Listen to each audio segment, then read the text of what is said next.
तो चलिए इस वीडियो में हम लोग देखने वाले हैं, कुछ बच गया था टॉपिक तो उसी के बारे में हम लोग चर्चा करेंगे। तो चलिए समझ लेते हैं आसानी से।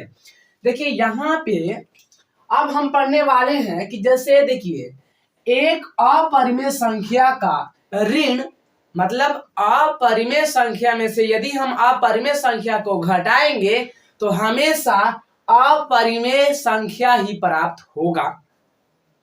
इसके बाद अगर हम परिमेय संख्या और अपरिमेय संख्या को जोड़े या फिर घटाए तो भी जो प्राप्त संख्या होगा वो भी अपरिमेय संख्या ही प्राप्त होगा। इसके बाद अगर बात करा जाए परिमेय संख्या और अपरिमेय संख्या का गुना या फिर अगर भाग करा जाए तो भी यहाँ पे अपरिमेय संख्या ही निकल कर आएगा। तो जैसे हम देख लेते हैं, जैसे कहने का मतलब हम क्या बोले कि अपरिमेय संख्या और अपरिमेय संख्या, जैसे देखिए √2 अपरिमेय संख्या, √3 अगर इसको हम जोड़ें तो इतना ही पर मिलेगा। तो जब इतना मिलेगा तो हम क्या देखें कि ये क्या है, अपरिमेय संख्या ही तो है, या फिर इसको ऐसे कर लिए √2।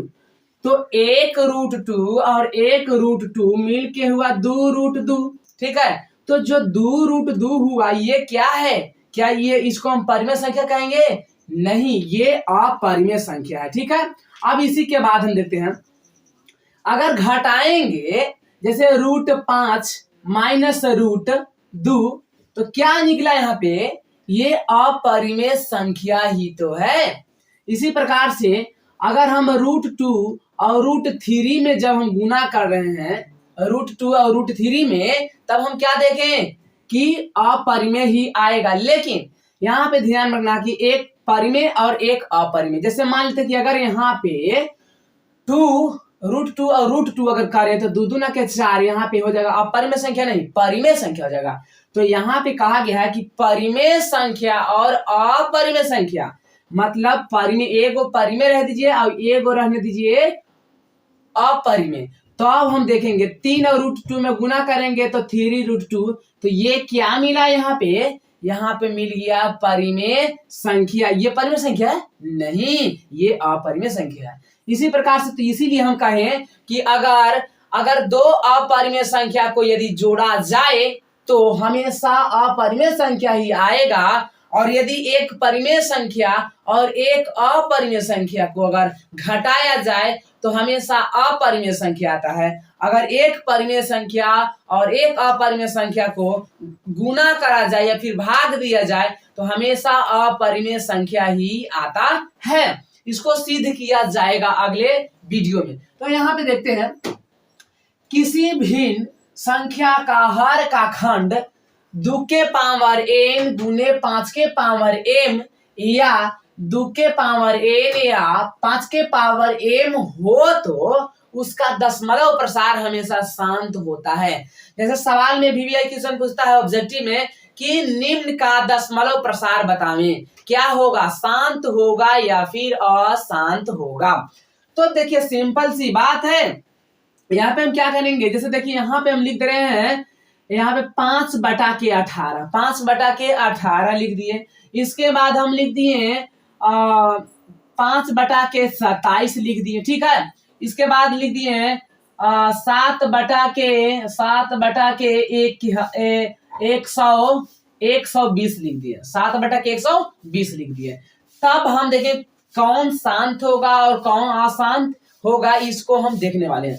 जैसे देखिए अगर हम इसको भाग देते हैं नीचे से ऊपर में तो भी आपको पता चल जाएगा, लेकिन सवाल का था कि बिना भाग दिए हुए आप शांत और अशांत को बताइए।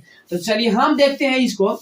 सबसे पहले हम क्या बोले कि यहाँ पे देखिए किसी भिन्न संख्या का हर बोले तो ऊपर वाले को हम अंश कहते हैं और नीचे वाले को हर कहते हैं, ठीक है। तब अब देखिए यहाँ पे हर 18 है तो 18 का हम खंड निकालेंगे। तो 18 का खंड निकालिए तो 2 × 18 और यहाँ पे 3 से जाएगा, 3 × 9।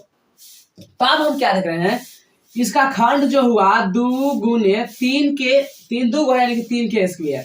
तो सवाल कह रहा था कि 2 के पावर n और 5 के पावर m के रूप में अगर होगा या फिर खाली 2 के पावर n या फिर खाली 5 के पावर m हो तब शांत होगा।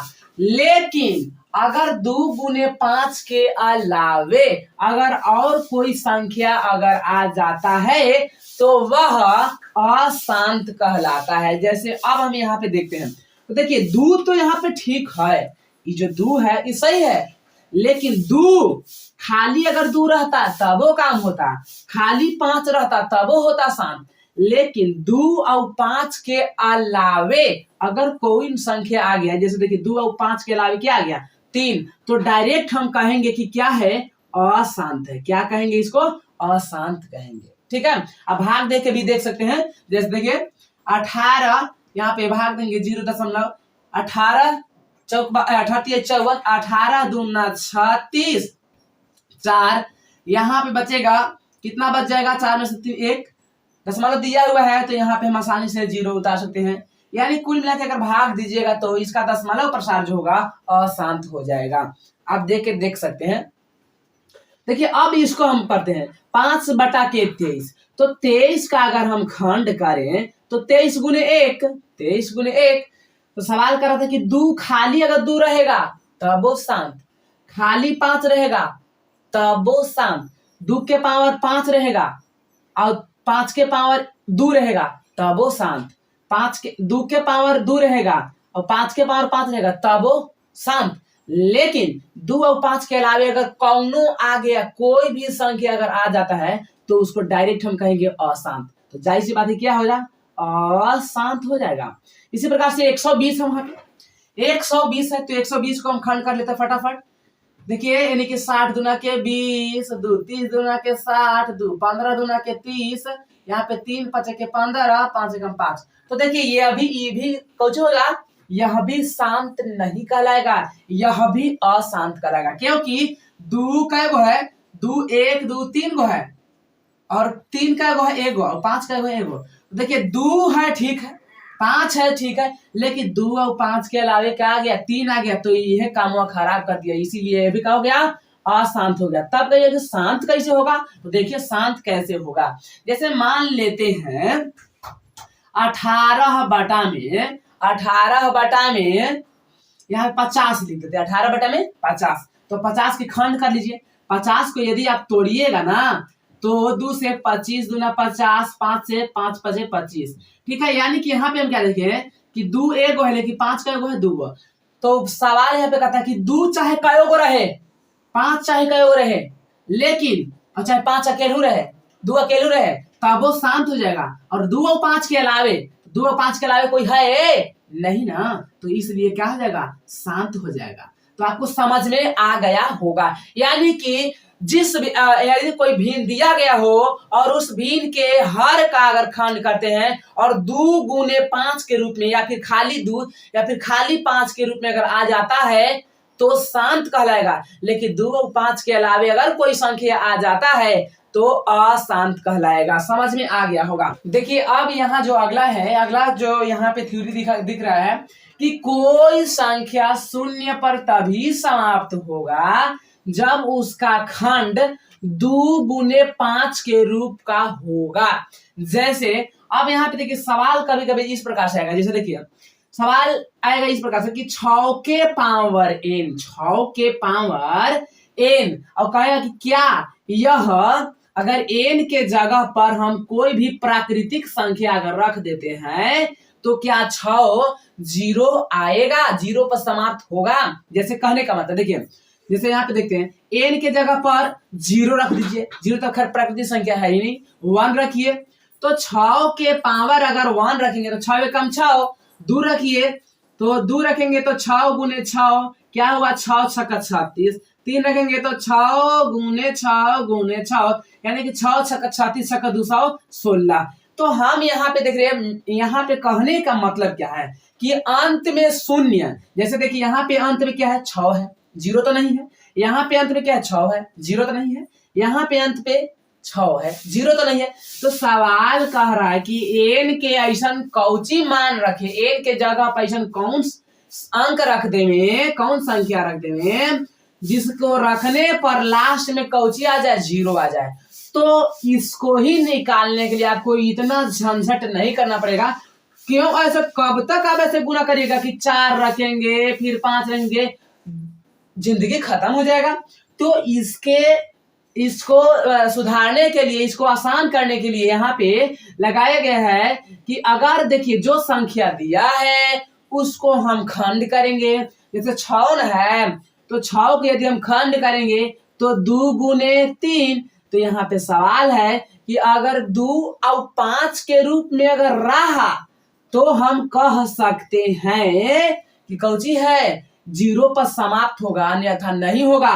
तो यहाँ पे डायरेक्ट क्या यह होगा, नहीं होगा। लिख सकते हैं कि 6 के पावर n कभी भी 0 पर समाप्त नहीं होगा, क्योंकि इसका खंड 2 गुने 3 के रूप में है, न कि 2 के पावर n और 5 के पावर n के रूप में नहीं है। जैसे अब यहाँ तो आखिर कैसे रहेगा कि इसको कहेंगे, तो जैसे देखिए मान लेते हैं कि यहाँ पे हम लेते हैं 20 लिख देते हैं, ठीक है।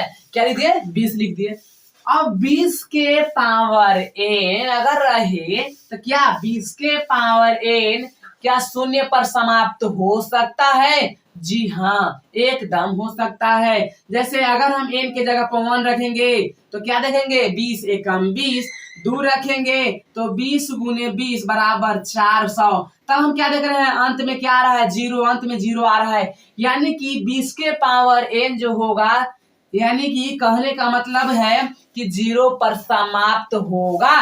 लेकिन और यहाँ पे साथ ही साथ देखिए इतना हम नहीं करेंगे, अब आराम से 20 के खंड करेंगे तो 2 गुने 2, 2 दूना के 4 और 5 20। तो देखिए 2 का हुआ 2 हुआ और 5 का हुआ 1 हुआ।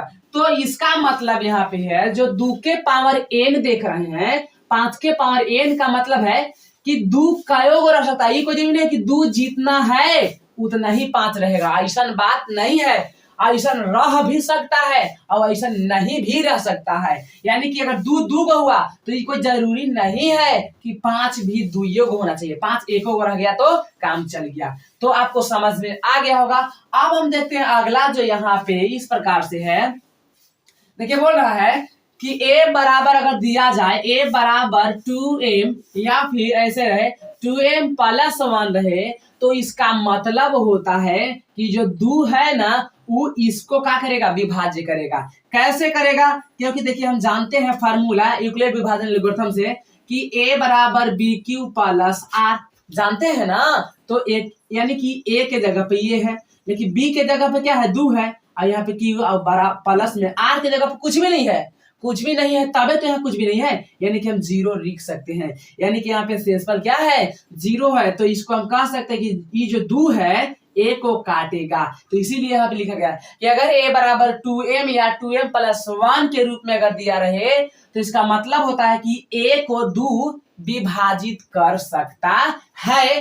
तो अब हम चलेंगे एक्सरसाइज की ओर। अब एक्सरसाइज में चलेंगे, एक्सरसाइज 1.1। मुझे आशा है कि ये सब जो वीडियो मिला है आपको बहुत लाभदायक हुआ होगा और आप मन लगाकर पढ़ रहे होंगे और प्ले लिस्ट में पढ़ रहे होंगे।